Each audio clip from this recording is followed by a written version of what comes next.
It's 2024, and I've been racing since 1990, longer than some of you have been alive.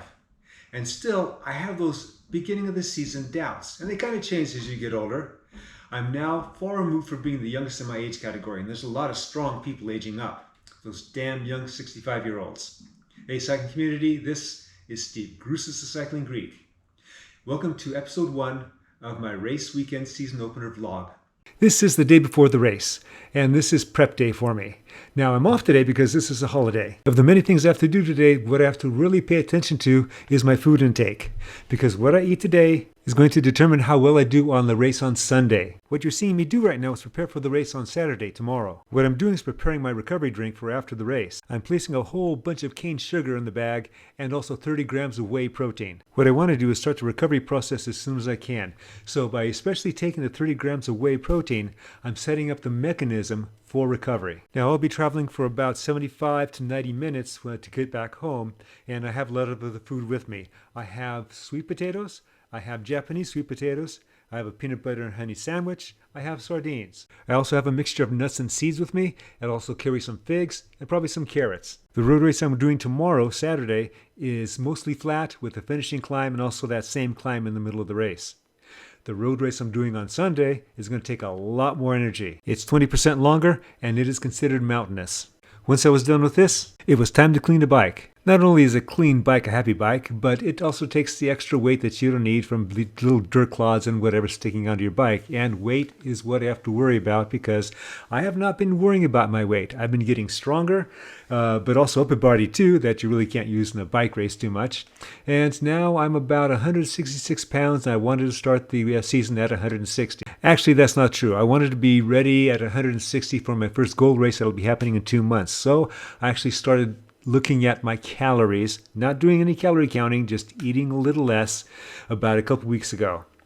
6 pounds, that's a ways to go for me. Of course, I can get real tight with my calories and lose that weight in about 3 weeks, but that's not going to do me any favors. So I'm taking the slow road, so to speak. Well, I always want to be in shape for the first race of the season, especially because of the injury that I had and how I had to kind of back up my training. I'm not putting as much emphasis in this race as I had in previous years. But the thing that I don't want to do is suck. Once I was done cleaning the bike, it was time to create an IG post to introduce this season opener vlog series. What did I say? Well, you have to check out my IG account, The Cycling Greek. After that, it was time to put the gears on the race wheels, pump up the race wheels and make sure that it still held air, and it did, then exchange the carbon brake pads onto the brakes. That's right, rim brakes. Old guy, old equipment. Next came the test ride. Make sure everything's operating correctly. And it was. I just spun around for 10 minutes, and that was it. Now, if you've done any bike racing at all, you know that what you're supposed to do the day before a race is just go out for a little spin and open up your legs. Do some high-intensity stuff. I didn't do that. I just went out for a little easy spin, maybe just like 10 minutes. I'm going to warm up my cardiovascular system, though. Do some swimming. This is me on Wednesday. This is my only high-intensity effort that I'm doing during the week. I'm the one in yellow with a TFC on the back. I'm having trouble with my gears. I'm on Campy 10.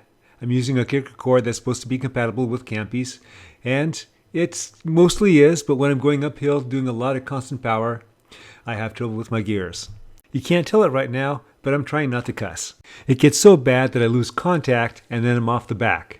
Well, eventually I connect with 3 others, and I seriously thought about dropping out because I was getting so frustrated with the gear problems, but I hung in figuring, this again is going to be my only high intensity stuff. Figuring, since my racing age is 69, that the others are much younger than I am and can certainly sprint better than I can, I figure the best course of action for me is to thin the herd. So I attack where I can. So I'm looking at the map in the upper right hand corner. I see one person's dropping out. One guy has obviously came up with me, and there's one that's chasing. So I keep the power on because it looked like that other guy that come up to me just eased up a bit, thinking I would ease up, but I didn't ease up. So now he's on my wheel, and we are actually now starting to take pulls.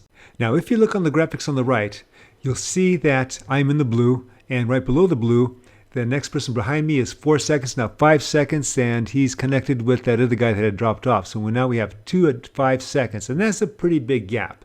So we're keeping up the pressure.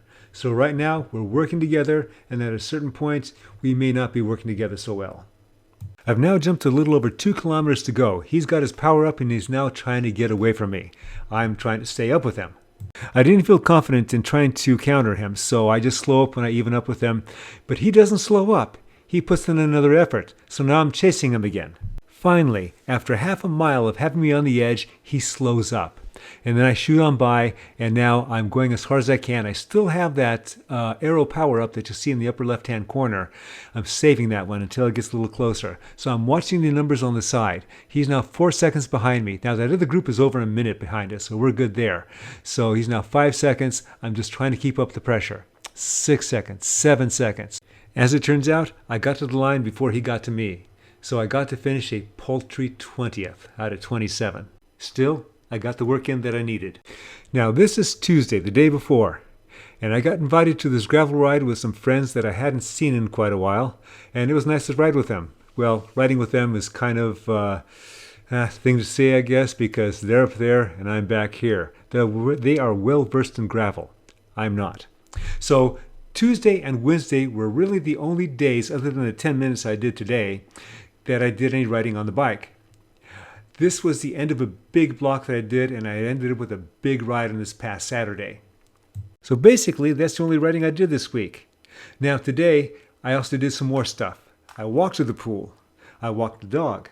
I walked my wife. And now it's getting a little late, and I want to finish this video. So, I hope you enjoyed this.